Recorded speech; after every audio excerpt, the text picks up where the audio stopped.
The gospel for today, on this Tuesday of the third week of Lent, is probably one of the most challenging gospels for many people because it has to deal with forgiveness.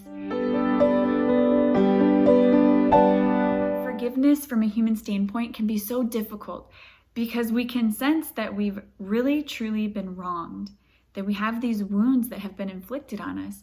Yet at the same time, there's this contradiction that God is asking us to forgive those wounds.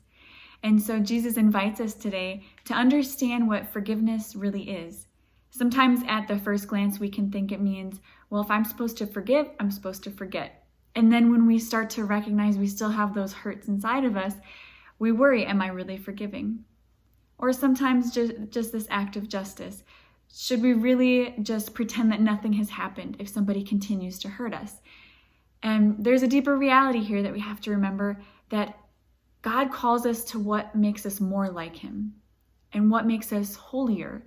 And so He's not going to call us to do something that will ultimately harm us. And so we have to start to understand a little bit deeper about what real forgiveness is. And the reality is that forgiveness is an act of the will where we let go of the debt that someone owes to us. You've hurt me, and I feel justified in this anger, and I think that you need to do something to make up for it. And what we're saying is we're offering to others what God has offered to us. Instead of making you accountable for that debt, I'm going to forgive you. That doesn't mean that I'm not hurt. It doesn't mean that we might have to fix things in the relationship, but you don't have to pay me back for this. I forgive you, and I free you of it. And the truth is, this really frees us as well, because it gets our minds off of controlling the other person and hyper-focusing on what went wrong. And it leaves room for the Holy Spirit to transform us and to make us the people of God that He wants us to be. There's a beautiful author that I really love, Father Jacques Philippe, and he has a book called Interior Freedom. And in this book, he's talking about what makes us truly free as children of God. And he discusses this difficulty of forgiveness. And one part that I really loved and I wanted to share with you today, he says, I don't want to pass a final judgment with no appeal on the person who has hurt me. I want to look at him with the eyes of hope, because I believe something can grow and change in him, and I continue to want his good. I also believe that from the evil done to me, even if it seems irremediable from a human standpoint, God can draw good.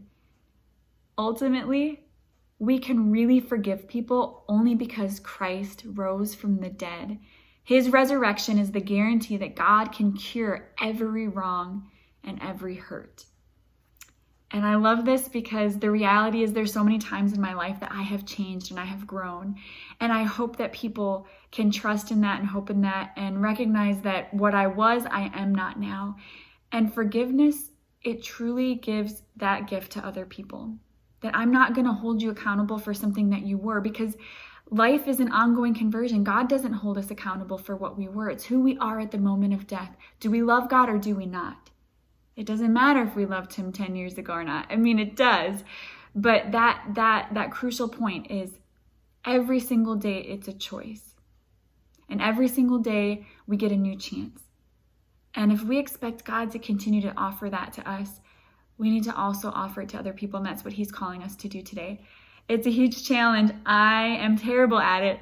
But just know that I'm praying for you.